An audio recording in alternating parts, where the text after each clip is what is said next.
Hey y'all!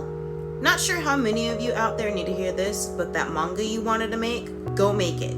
Here's a tip on how to set up your pages and how to use the paneling tool for future projects you want to get into on ibisPAINT. Firstly, you're going to want to set up your manga by creating a new file.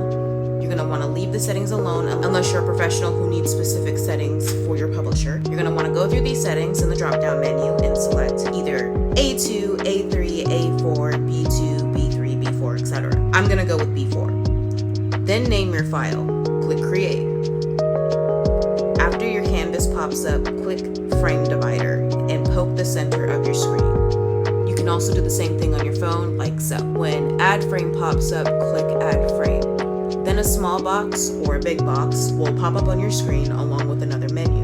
You're going to use this menu to align this box with this box on the page template. These are my settings for reference. Now for the trickier part, we're going to add our panels. For this, what you must do is poke the screen and hold that finger. Drag your finger to whatever angle or direction you'd like to go, and the program will automatically add a cut to your box, creating a panel. You can even not completely connect your finger to the box, and the program will still automatically draw it for you.